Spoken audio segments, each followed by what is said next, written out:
Hi everyone, and welcome to my presentation on institutionalized mental patients, a portrayal of betrayal. The other day me and my friend were talking about mental health and institutionalization, and she made a really crazy comment about how everybody in mental institutions are crazy, insane, or dangerous. So now I feel like we have to do a little education piece so that me and my friend can be on the same page.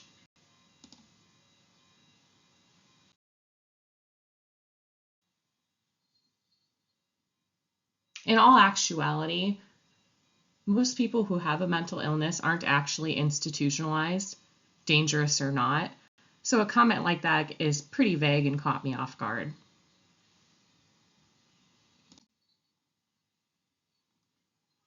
I first wanted to start with a history lesson for my friend, and the fact that asylums were created back in the 18th century. Yes, they were a bit different than they are now, but they've definitely progressed since then. In the late 18th century, they became more humane to where they're giving more acceptable treatment, treating people as individuals and humans and less like slaves and evil creatures. Then on to the 19th century, mental asylums spread over to the United States, where not shortly after the deinstitutionalization began, where mental asylums started getting closed and patients were going to be sent over to community care centers, but we all know that didn't necessarily happen, and we ended up with a lot of homeless people or people without care that are out there living in the normal world like you and I.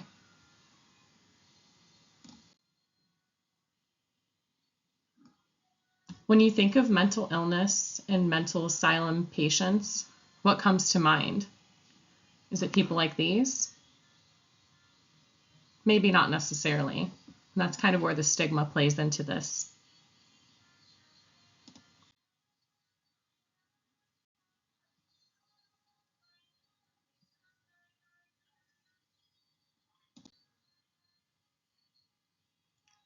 When we think about harmful stigmas and how the media portrays that, one of the biggest blockbuster films comes to mind to me, and that's Halloween. There's probably at least 10 versions of this movie, as it's been so well accepted by the community of the fact that someone from an insane asylum would break out and become a serial killer and haunt people for over 20 years. Halloween depicts a mental institution patient as someone who has been in the institution for over a decade, has not benefited from any treatment, but instead is a serial killer that will come out and get you. So why not be scared of insane asylums and their patients? Another example that comes to mind is a movie that I most recently watched from back in 2015.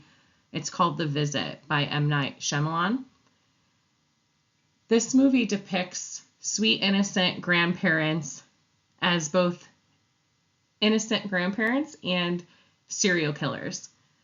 Apparently, these mental patients who escape from an insane asylum have the capacity to plot an evil takeover of another grandparent's home to pretend to be grandparents and kill everyone in their path.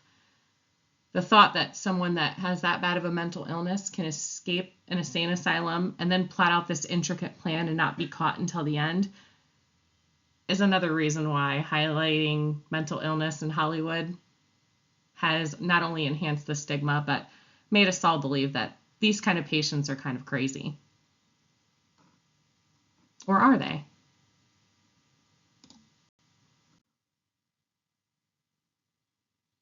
So, what does mental illness really look like? And what do mental patients in a facility really look like?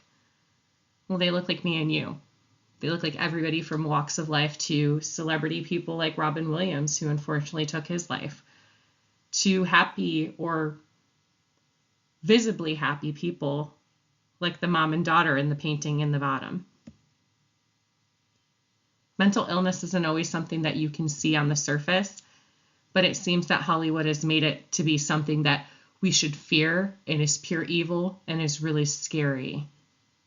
So we might not even recognize when people that are quote unquote happy are suffering because we're only depicting the evil side of it.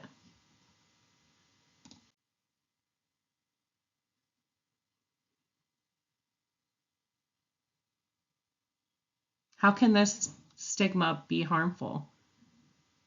Well, when people get the understanding that you're crazy for going to seek help, or people that are in a facility are beyond help, are mentally unstable, are scary, are dangerous, you're less likely to seek care. You're more likely to be the person that says something nasty to someone or repeats that nasty behavior. You kind of develop a sense of institutionalization isn't there to help, it's there to harm. It's inaccurate. Where's the positive standpoint? When you think only of negative things about one side, you should know that you need to do more research, because there should be good and bad with every situation. And the way that we're thinking about people who are mentally ill and who have sought help in a facility, that they're monsters, that's inhumane. Where's the human aspect of this? When will we grow as humanity? So how can we dismantle the misconception that mental illness is evil, is scary, is dangerous? Well, first we can do our research. We can be more understanding and open-minded when we do come into contact with people that aren't in the norm. We can stay curious, keep learning, keep exploring. And when we do engage with people with mental illness, we can treat them like other humans and give them the same kind of respect versus shunning them from society.